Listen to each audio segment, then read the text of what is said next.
Baik, terima kasih. Assalamualaikum warahmatullahi wabarakatuh. Selamat sore dan salam sejahtera buat kita semua.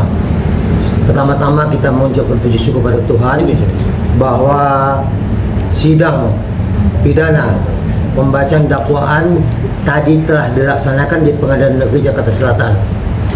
Untuk itu mungkin kita semua rekan-rekan media telah melihat bagaimana jalannya persidangan tadi.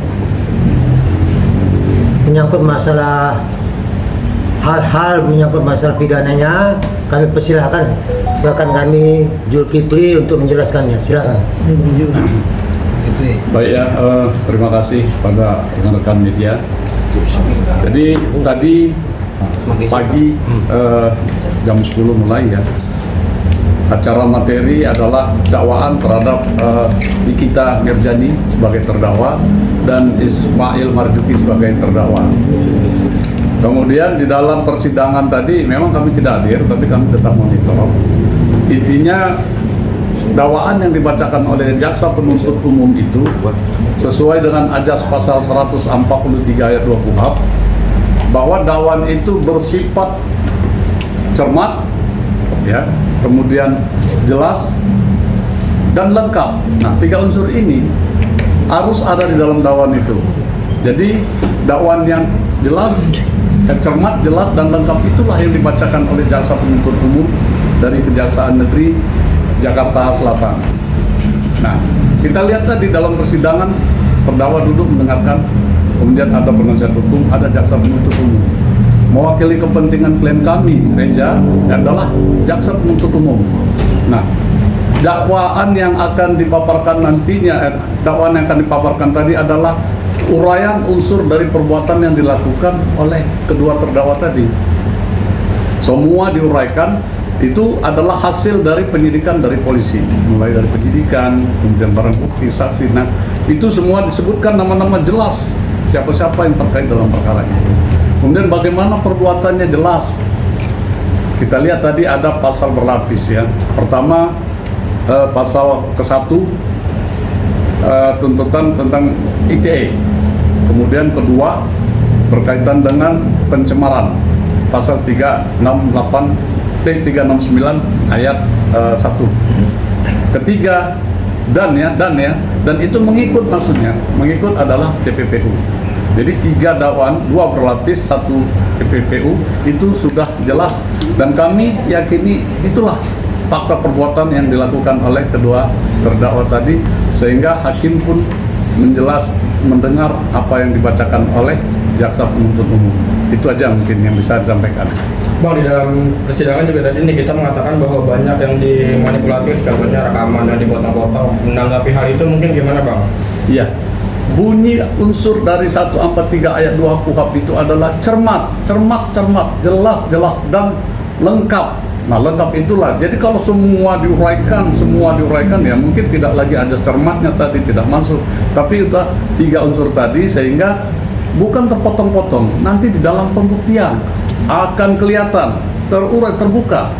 Mungkin klien kami akan menguraikan bagaimana sih mendapatkan mendapatkan kata-kata itu.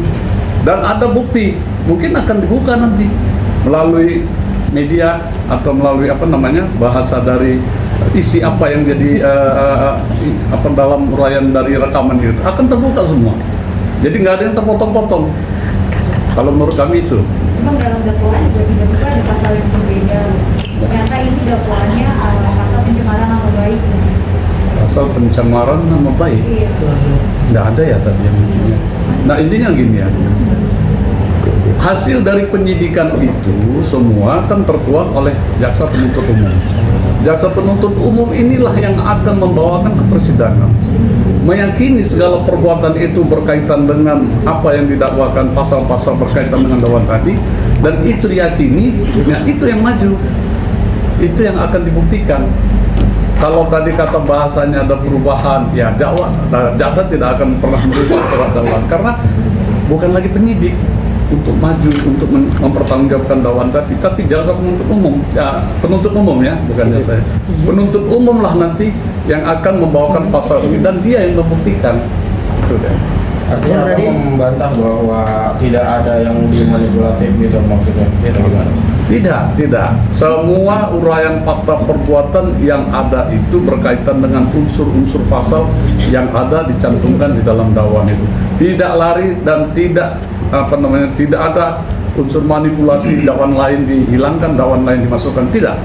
Kami yakin itu tidak ada karena fakta perbuatan yang menjadi dasar, bukan karena keinginan menggeser atau menghilangkan itu, tapi dasar perbuatan. Jadi begini saya tambahkan ya, bahwa jaksa penuntut umum ini mempelajari materi atau pokok perkaranya, ceritanya seperti apa, itu yang dipegang oleh jaksa penuntut umum.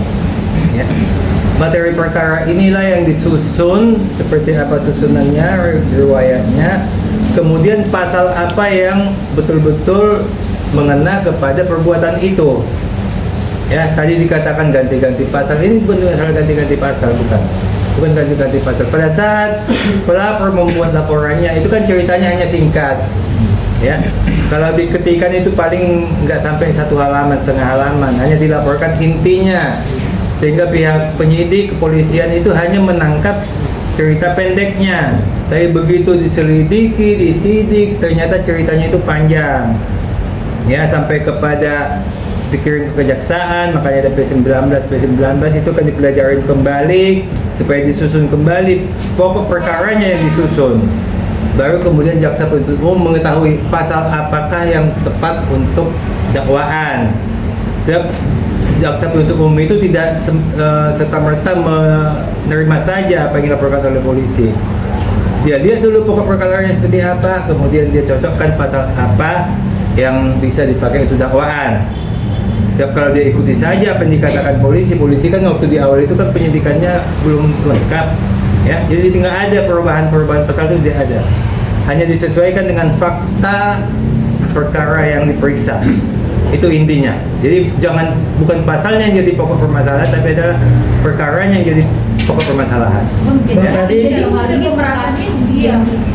Ya. Tadinya awal ada pemerasan, tapi ketika tadi dibaca dakwaannya tidak. Bukan diganti. Jadi Jadi begini ya, laporan itu kita sebagai masyarakat kan menyampaikan bahwa ada sesuatu yang kita anggap melanggar perbuatan tindak pidana. Pasalnya adalah seperti apa yang diuraikan tadi, misalnya pembahasan apa. Nah, di dalam pemeriksaan di penyidik dengan memanggil para saksi itu kelihatan bahwa arahnya ini adalah sifatnya melalui media, pembahasan melalui media, pasal 369 ayat 1 kan gitu ya. 368, 369 itu satu bab itu dalam KUHP. Nah, karena saya akhirnya menguliahin yang senior lagi, tapi nggak pantas saya ya.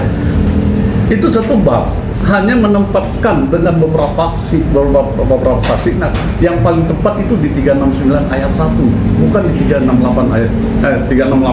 bukan pengancaman tadi. Jadi pemerasan sifatnya itu 368, pengancaman melalui tulisan itu 369. Nah, ternyata kan dalam uraian perbuatan lebih banyak kan, lebih banyak memunculkan melalui media, melalui TikTok, melalui apa. Nah, itu yang lebih tepat dia di 3691 di KUHP. Tapi kan ini akhirnya tidak ada, maksudnya GPU-nya akhirnya mendakwakannya pencemaran nama baik. Nah, pihak dari ini kita sendirinya, dari pengacaranya mengatakan untuk pihak Dr. Reza Gladys meminta maaf, ditunggu permintaan maafnya dan kali 24 jam karena sebelumnya sudah mengatakan bahwa yang dilaporkan pemerasan gitu dan PPP itu gimana? Maafan itu masih jauh, masih jauh sih. Iya. Maafan. Tapi yang pasti kami telah melaporkan tindak pidana ini dan penyidik telah menetapkan sebagai tersangka. JPU telah menyatakan P21 dan saat ini masuk ke pengadilan. Buktikan aja di pengadilan. Jadi nggak usah maaf, tidak ada maaf bagimu. Itu aja bagi kami.